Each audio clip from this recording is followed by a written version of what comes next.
Hi, this is Matt with State of Flux here with a review of Season 1 of Smallville. Smallville is a show that I'm visiting now, or revisiting, I should say, because of James Gunn's Superman, which comes out pretty much 1 year from now. So I thought I'd look back at the show that kind of got me to look at Superman a little differently. Now, Smallville, when it first debuted, was a show that I kind of bumped into in a negative way. Not because I even watched it, but because at the time I was a young person that kind of fed into or bought into the notion that Superman was kind of a lame superhero, an outdated trend from a bygone era that hadn't even been in a movie or a relevant one in over 15 years at this point. Also, this was a show that debuted on the WB network, and I'd heard rumors and rumblings that the show's budget, which was really, really high, was part of the reason why Warner Brothers chose to axe Buffy the Vampire Slayer, which was then one of my favorite TV shows. So I was pretty resistant to even watching or giving Smallville a chance. But watch I did, and I watched it on the behest of one of my friends in school who said that it was genuinely a pretty good show. I'd heard that it was good. It was immensely popular, which also kind of rubbed me the wrong way, again, because I viewed it as the show that put the axe on Buffy Season 5. And he bought the first season DVD, and he's like, here, check this out, because I was pressuring him into watching Buffy, so we did an exchange. I gave him Season 2 of Buffy, he gave me Season 1 of Smallville. And I watched it, and I had to admit, the pilot was pretty engaging. The special effects were really strong, and it had characters I quite liked. I thought Chloe was a pretty charming character. I thought Lana was absolutely beautiful. I thought that Jonathan Kent and Martha Kent were fantastic characters. And so, as I continued watching Season 1, I thought it was fine. I liked it, and I didn't want to pursue it beyond that. I thought it was good, but I hadn't given it its full merit. But I understood why this friend had recommended it to me. This friend, if you're watching, hi Ben, I'm sorry I didn't give you credence on the quality of the show back then, but I am going to give it to you now. But anyway, he is a person that was adopted, and it seems like a good chunk of the characters on the show are adopted characters. And so I was like, okay, I totally get why he likes it. But this show, just for whatever reason, it's not as good as Buffy, and that was the way I was grading it. It's not as good as Buffy. But at the time, honestly, most genre fare wasn't anywhere as good as that show. I fully gave this another chance when, after I had gotten over my whole Superman sucks notion, by actually watching the old films and reading the books, I was like, you know what, I should really give Smallville a shot from the get-go. And at the time, Man of Steel was a movie that was forthcoming. So I was like, I'm going to watch all 10 seasons before Man of Steel. And that was the last time I've watched this show front to back, fun fact. But upon rewatching it, I liked it. I liked Season 1 a lot better. And then I watched more, and I'll do reviews for each individual season. But I just was impressed with what I saw. Going back to it now, as there is a brand new Superman in the offing, was an even more engaging experience, because now I was watching it with my own child, who took to it far more than she took to any Star Trek, which breaks my wee little heart. But she was engaged right from that first episode. So watching it through a child's eyes, who's familiar with who Superman is but hasn't really broken into his mythos, has been pretty fun and engaging. And what I found so investing in this show, especially in season 1, is how good it was at getting you to wrap around the notion of this isn't a show about superheroes. This is a show about just a genuinely good dude trying to do the right thing in a complicated world. And it's not lost on me that this show kind of debuted at the perfect time for this story to be told, right after 9/11, when the world needed to be saved by a hero, and all eyes were on who that could be. This is a show that's about a guy who's trying to do the right thing in an unright world. And I appreciate that, especially coming to it 20 plus years later. And Tom Welling, I never gave the credit that he deserves, but he is genuinely great at being this character, this guy that you fully believe has this quality, this virtue of goodness about him. And he owns that, and has this kind of sad, mournful quality, while also this rich, powerful quality, and he embodies all the things you need from the Superman side of things, but you're seeing this on a young man who hasn't developed the Clark Kent identity that we will be familiar with like the adjusting the glasses and all, oh, I'm sorry, Lois, that kind of thing. You're seeing him as Superman, but a boy. And that was really well cast. Tom Welling really sells this. Not to be outdone, Lex Luthor, the want would have been to just make him Arch instantly. But they did a smart thing by having that role fall to the father, Lionel Luthor, which to my knowledge is kind of a made-up quality that this show has. I know that since then in the comic books they've touched upon this devilish father figure that Lex had prior, but I think that mostly comes from this show. I don't remember reading any comics prior to where Lionel Luthor or Lex's father had any bearing on the shape of who Lex became. But having a sympathetic Lex who's just trying to understand, already in a world of murky darkness based on who his father is, trying to also do the right thing, but being dealt hands, even though he seems to be having dealt the best hand in the world, the richest man, inheritance to this empire, and yet he keeps being dealt poor hands and is at the worst possible point in any given part of the story, having to figure out what the right thing to do is, and seeing the slow progression into him becoming the Lex that we are familiar with in the comics is quite brilliant. And if you're unfamiliar with the comics, you see this strong friendship develop between Clark and Lex that you see slowly like build and build, sort of like a tree, but then splinter away from each other as their separate lives are no longer connecting them like the tree branch that the tree roots that grew them together. It's really quite a strong way to tell this story. This was written by is it Miles Millar and Alex Gough, who would go on to be co-writers of Spider-Man 2, which I think is the greatest comic book movie ever made. Now, I don't know how much of the final polish of that screenplay they did, or if they just did first draft or whatever, but it's not lost on me that they had involvement with that screenplay.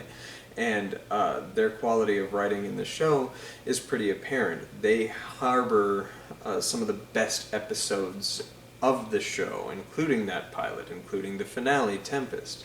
And I think they had a hand in Hourglass as well, which I think is the best episode of this first season. I'll do a top 10 episodes of the season probably next week, but I like where this show goes. I think if you don't nail Lex, you don't nail Clark, you don't have the show that would have been successful.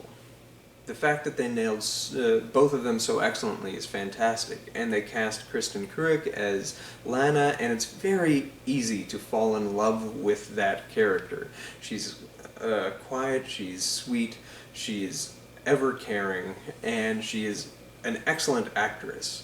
I wish they would give her more meaty stuff to do, and in some of the later seasons they do, but by the nature of this storytelling device and her role in it is she's often the damsel in distress, or if it's not her, it's poor Allison Mack's Chloe.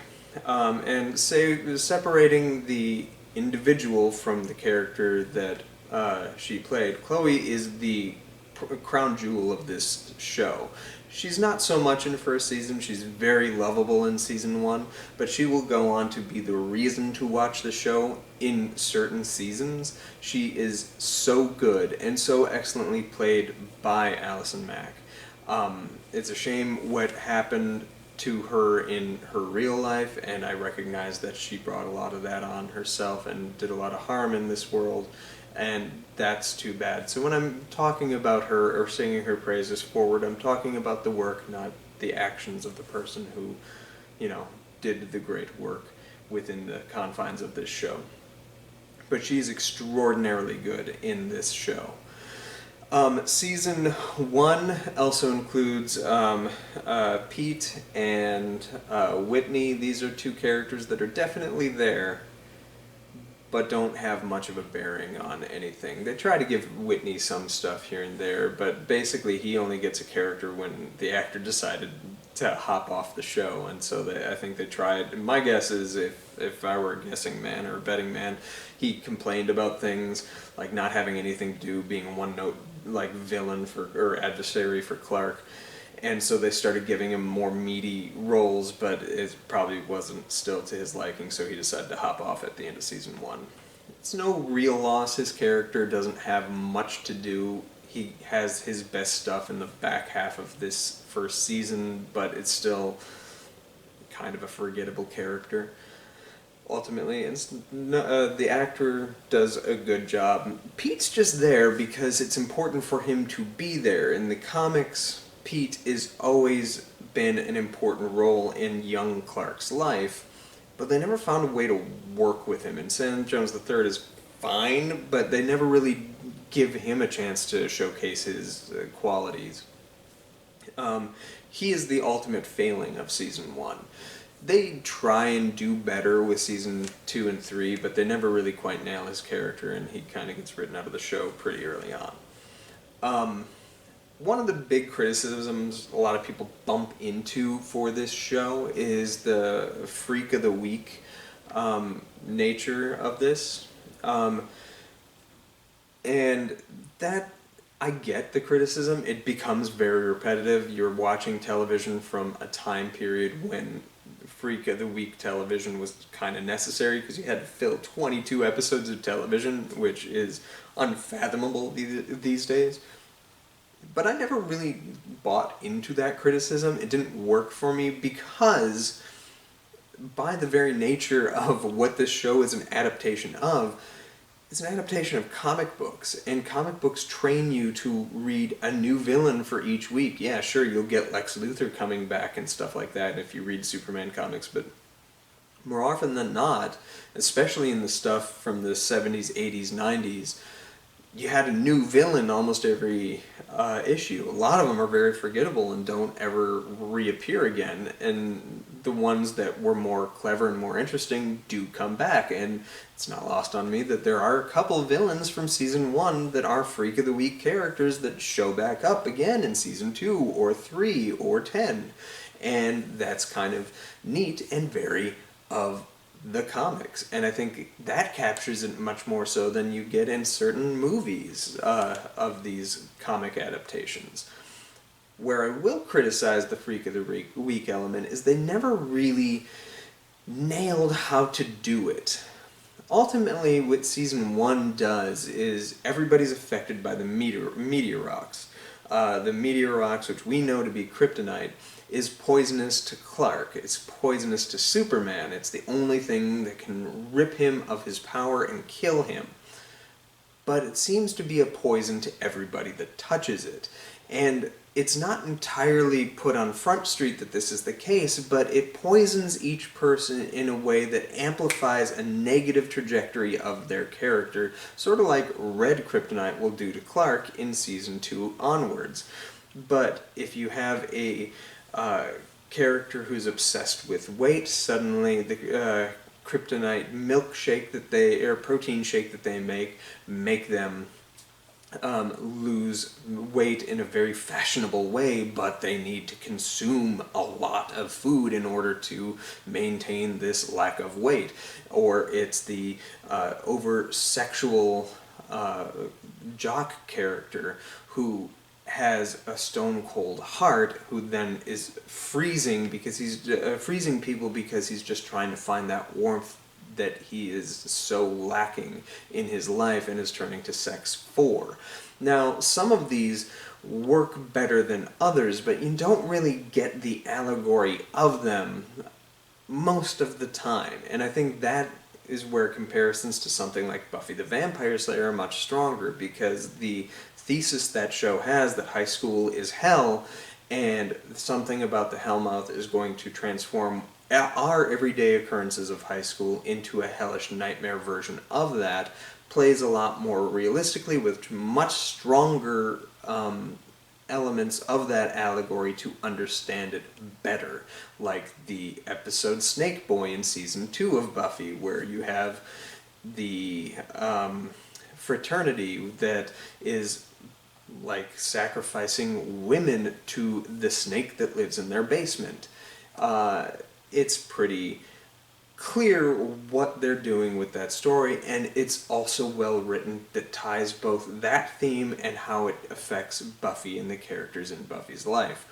What this show does is it establishes the Freak of the Week and kind of takes that same core idea of let's make an allegorical comparative, but it doesn't land it in how that relates to often Clark, Chloe, Pete, Lana, Lex, any of the others very often. The ones where it does work a little better, work better. But it's never, like, perfect. And I think that's the criticism to levy at the Freak of the Week thing, rather than the repetitive nature of having a Freak of the Week.